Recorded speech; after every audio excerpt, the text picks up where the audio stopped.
Si la satisfaction du corps et des désirs est ton but de vie, tu es foutu. Tu peux avoir tout ce que tu veux dans la vie, mais tant que tu n'es pas en paix, ça ne sert à rien. Tu veux le confort, la reconnaissance, le succès, l'argent, satisfaire tes plaisirs sensoriels, très bien. Mais comprends une chose, plus tu nourris le corps sans élever l'âme, plus le vide s'agrandit. Ivanov disait, celui qui satisfait le corps sans nourrir l'âme, creuse une tombe invisible sous ses pas. Tu n'es pas en train de jouir de la vie, tu es en train de consommer pour éviter de ressentir ta propre absence.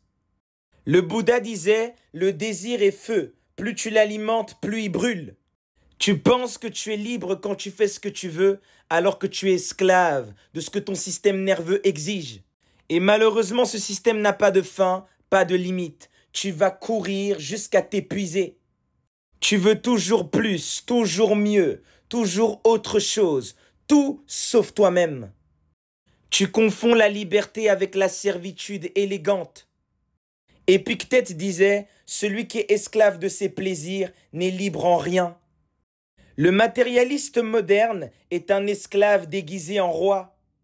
Il pense qu'il est puissant puisqu'il satisfait le moindre de ses désirs. Mais celui qui est dirigé par ses pulsions est comme un chien en laisse. Les plaisirs et les désirs dans la vie ne sont pas des péchés en tant que tels, mais les prendre pour un but, c'est un désastre. Plus tu seras dans la quête des désirs, et plus tu vas souffrir du fait que tu ne pourras pas les contrôler. Si tu veux contrôler ta vie, commence par contrôler tes appétits. Commence par contrôler tes émotions. Maîtrise les appétits de ton corps, de ton regard, de ton envie de possession, de ton envie d'acquérir des statuts. Plotin était catégorique. Ce qui est bon pour l'âme n'est jamais ce qui excite les sens. Le plaisir comme but, c'est une guerre éternelle. Tu vis dans une boucle. Tu veux, tu obtiens. Tu veux encore, tu cours après, jusqu'à crever. La matière tue l'âme quand tu te prosternes devant elle. Pour les fans chrétiens et les prieurs en langue, dans Galates 6:8, il y a marqué « Celui qui sème pour sa chair moissonnera de la chair la corruption ».